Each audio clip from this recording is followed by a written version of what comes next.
Olá, pessoal. É, Bom, sejam bem-vindos à parte 2 da discussão sobre teorias de crise econômica. Na primeira parte, nós discutimos a visão dos neoclássicos e keynesianos, que entendem o capitalismo como um sistema capaz de se autorreproduzir automaticamente. Agora, nós vamos discutir um pouco sobre a visão dos subconsumistas, que entendem que o capitalismo é incapaz de se autoexpandir automaticamente. E eu vou entrar agora especificamente na visão marxista do subconsumo. O primeiro grupo, que é pouco discutido, inclusive, tanto na economia quanto em história do pensamento econômico, são os populistas russos. O Nikolai Yon é o principal autor, né? O Danielson, também chamado. É, e ele, assim como Sismondi, identifica o subconsumo como causado pelo empobrecimento das massas. As massas são pobres demais para conseguir realizar tudo o que é produzido na sociedade. Os populistas russos estão ligados a uma onda que populista não se refere ao populismo que a gente pensa intuitivamente, é simplesmente a tradução de Narodnik, né, que é de população, de povo, né? Então não é necessariamente aquele populista como a gente se refere em português, não é um sentido negativo. É, e eles têm uma proposta de socialismo agrário, defendem o estabelecimento de um socialismo agrário na Rússia que salte o processo de desenvolvimento do capitalismo e desenvolva imediatamente, já por meio de organização agrária, um sistema socialista nas áreas rurais da Rússia, uma vez que a Rússia, na visão deles, não tinha capacidade de se industrializar. A Rússia, por não ter mercados externos, não teria capacidade de desenvolver o capitalismo como os europeus fizeram. Então, os marxistas subconsumistas, no final das contas, eles tiveram acesso somente ao livro 1 e 2 do Capital. O Danielson foi justamente o que traduziu o Capital do alemão para o russo, mas ele teve contato somente com o livro 1 e 2. Então, a partir do livro 1 e 2, eles buscaram inferir teorias de crise e acabaram desenvolvendo somente essa ideia distorcida, né, de que o capitalismo seria inviável num país que não tivesse mercados externos. E por isso eles entendiam que era necessário saltar, né, passar pelo capitalismo, pular essa etapa do capitalismo e estabelecer o socialismo agrário direto.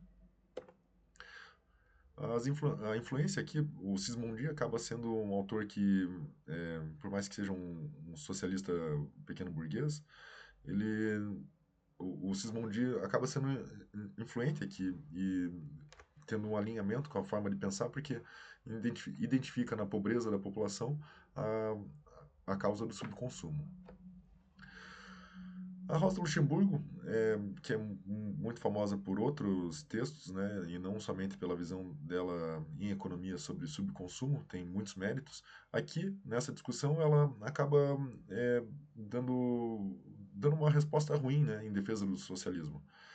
Para contextualizar, vou explicar a posição do Tugan e do Hilferding, que eram autores que entendiam que o capitalismo seria capaz de se autoexpandir e de uma forma harmônica se não houvesse o caos do mercado. Então, por meio ou do controle estatal ou dos monopólios, o caos do mercado poderia ser reduzido, né?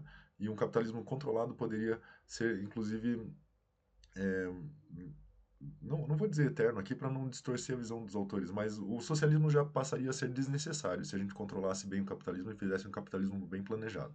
Então essa visão do Tugan e do Hilferd, né? De uma forma bem simplista, se alguém inclusive discordar de mim, gostaria muito de ouvir as críticas para que eu enriqueça também é, a minha visão sobre esses autores. Mas a Rosa Luxemburgo vai se opor a essa visão, né? E vai defender o argumento do socialismo científico, demonstrando que o capitalismo necessariamente vai ser conduzido à sua ruína. E para isso ela vai utilizar ali, principalmente o livro 2 do Capital, explicando os esquemas de reprodução, ela vai mergulhar nos esquemas de reprodução e extrair dali uma teoria de crise. Ela vai tentar extrair dali uma teoria de crise. Então, o verdadeiro funcionamento, na visão da Rosa Luxemburgo, né, do capitalismo, está entre as ficções de reprodução simples e reprodução ampliada. Porque na reprodução simples você tem a realização de tudo que é produzido, mas sem ampliação da produção, porque toda a mais-valia foi consumida. Na reprodução ampliada, toda a mais-valia é reinvestida. Então você tem também toda a realização de todas as mercadorias que foram produzidas no capitalismo, mas há expansão da capacidade produtiva ao longo do tempo. Expansão do capital ao longo do tempo, não da capacidade produtiva. Que é outro aspecto, né? Aqui se fala em acumulação e parece que tudo que acumula de capital acaba desembocando em produção de mercadorias, né? Para consumo final, sendo que, na verdade, não é assim o sistema capitalista, né? Bom, de qualquer forma, logo há uma brecha de demanda que, nessa visão, né, já que não funciona nem no sistema de reprodução simples, nem na reprodução ampliada, existe uma situação intermediária, em que há uma brecha de demanda, existe uma parte da demanda que não é, que, que é menor do que a oferta, né? Então existe um excesso de oferta, que deve ser solucionado por meio da expansão do capitalismo para outras áreas que encontram em busca de novos mercados. E isso impulsiona o imperialismo, isso estimula gastos improdutivos, gastos militares. Então a Rosa Luxemburgo mostra como a busca por mercados é, e a, e as, impulsiona o imperialismo, né? Mas ao mesmo tempo acaba fazendo uma distorção sobre o que é a concepção de crise para o Marx, porque essa, essa ideia de que ah, o capitalismo é voltado para a produção de bens finais, bens de consumo, é totalmente irreal, né?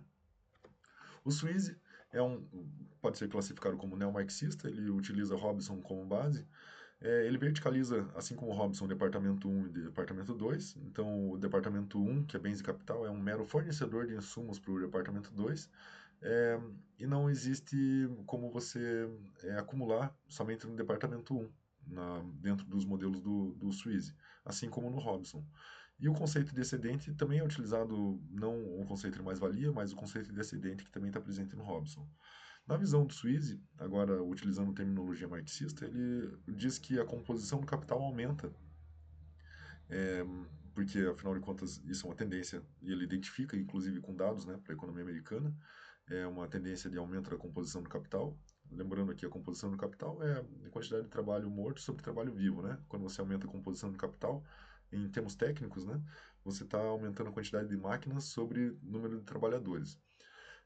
Então, o que a gente chama de processo de mecanização, em termos genéricos, né? A gente chama esse processo de mecanização acontece no monopólio, mas no monopólio o resultado disso não é o que o Marx previa, segundo o Sweezy.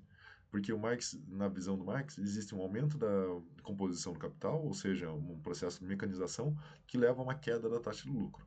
Aqui no Sweezy, um aumento da composição do capital, que eu vou explicar mais adiante por que ela levaria à queda da taxa de lucro, aqui no Sweezy não leva à queda da taxa de lucro.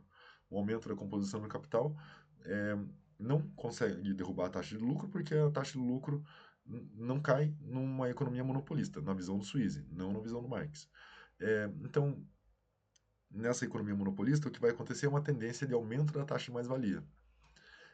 O Sweezy aqui é difícil, né, dizer que ele se fez de bobo, porque afinal de contas ele se dedicou muito à leitura do Marx e ele vinha de uma origem não marxista. Ele foi discípulo do Schumpeter, então é normal que ele tenha entendido muita coisa errada, né? Ele não teve a sorte que muitas pessoas tiveram de ter bons orientadores. Ele teve um Schumpeter.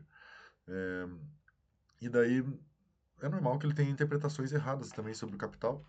É uma pena, né? Mas ele fez um grande esforço e acabou distorcendo tudo aqui. Por exemplo, quais são as principais críticas na minha visão sobre o Sweezy?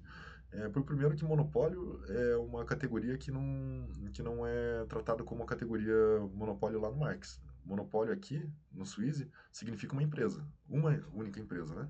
É uma besteira inacreditável, assim, que ele tenha... É, é, é realmente inacreditável, realmente, que um marxista vai se utilizar da concepção neoclássica de concorrência. E isso não é raro, né? Você vai encontrar um monte de marxista fazendo isso. Isso empobrece completamente a análise, né? O cara achar que monopólio é uma única empresa e que essa empresa tem poder de formar preço, quem fala isso é liberal. Quem fala isso é o defensor da concorrência, sabe? Quem fala isso escola convencional, escola americana de Chicago. É, monopólio para Marx não tem nada a ver com isso, não tem nada a ver com uma empresa só, né? Tem, obviamente, é outro sentido, não vou entrar aqui, mas não existe essa dicotomia entre monopólio e concorrência.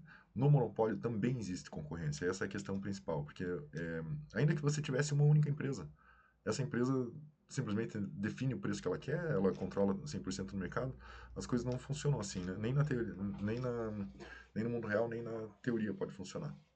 Então, esse negócio de que surgiu o monopólio, como se ele tivesse surgido em algum momento e acabou a concorrência, né? Como se na época do Marx não existisse monopólio. Essa é a visão do Swizzy. Vivemos o capitalismo monopolista. As leis do capitalismo concorrencial do Marx já acabaram. Mas ele viajou completamente, porque não existe monopólio da forma como ele concebe hoje. Na época do Marx não existia concorrência na forma como ele concebe.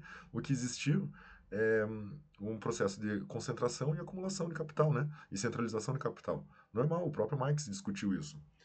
Enfim, o monopólio do Suíze não existe.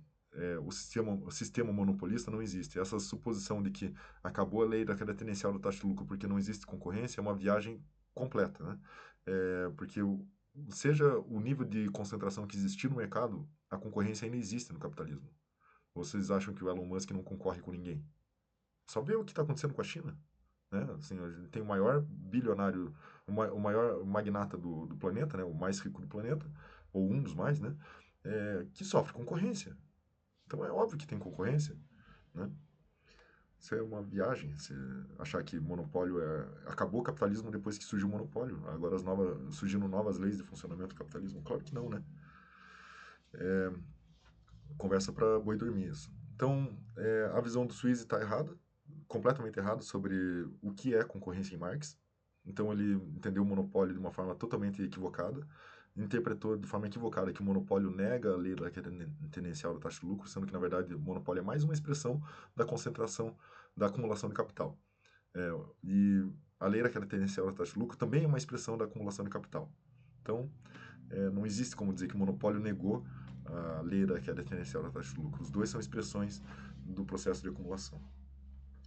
É, e a tendência de aumento da taxa de mais-valia, isso já existia na concorrência, na não concorrência, em qualquer contexto aí que o Suíça esteja se referindo, mas é capitalismo, né? No capitalismo existe uma tendência de aumento da exploração da taxa de mais-valia, de uma forma bem simplista, né?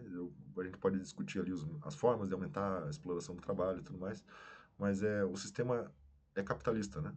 Não é trabalhista. Então, obviamente, existe uma pressão, uma tendência ao aumento da taxa de mais-valia. De uma forma bem simplista, é isso. E isso, o que foi identificado no Suíze, não é nenhuma novidade. No próprio Marx, na lei da queda tendencial da taxa de lucro, se apresenta no capítulo seguinte uma contratendência, aumento da taxa de mais-valia.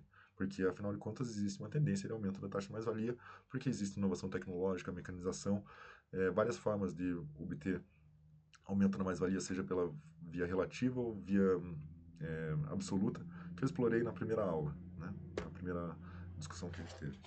Enfim, então os marxistas adeptos da teoria subconsumista entendem que o capitalismo é inviável. Ele basicamente não consegue se sustentar se não tiver um mercado externo.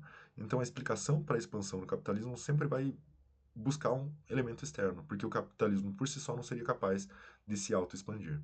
Essa visão que muitas vezes embasa argumentos anti-imperialistas, então são argumentos que, do ponto de vista político, podem ter um valor grande, né? Mas como teoria de crise não é bom, né? Porque você tem um entendimento errado sobre o funcionamento do capitalismo. O subconsumo é uma possibilidade, não é um problema com o qual o capitalismo precisa lidar necessariamente. É algo que pode acontecer, mas não é algo que tende a acontecer. Então você não precisa explicar o crescimento americano é, com elementos externos. Você pode explicar o crescimento americano pela dinâmica própria da economia americana. Claro que o comércio externo, o comércio internacional, o investimento direto estrangeiro são elementos importantes para qualquer análise, e principalmente num capitalismo que já atingiu o nível global e com grandes fluxos, né, de investimento e comércio internacional. Eu não estou negando a importância do estudo de economia internacional, mas além desses elementos externos, né, a economia por si só, o capitalismo num determinado país tem dinâmica própria, tem produção e consumo interno que são suficientes para que o capitalismo se acumule, né, para que o capital se acumule. Mas daí, claro, nas experiências que a gente vai olhar ao longo da história, você vai encontrar economias que se voltaram mais para fora, para acumulação de capital, ou se voltaram mais para dentro para acumulação de capital. É, de qualquer forma, o que não existe é uma tendência de crise subconsumista. Isso é inadmissível na teoria marxista, uma tendência de crise subconsumista. O que existe de tendência de crise é o que a gente vai ver na próxima aula. E aqui, obviamente, eu não estou falando em nome de todos os marxistas, estou falando com base no texto do Sheikh e na minha própria visão sobre crises econômicas. Valeu, a gente se encontra no próximo encontro para falar um pouquinho sobre lei da queda tendencial da taxa de lucro e o capitalismo como um sistema autolimitado de expansão.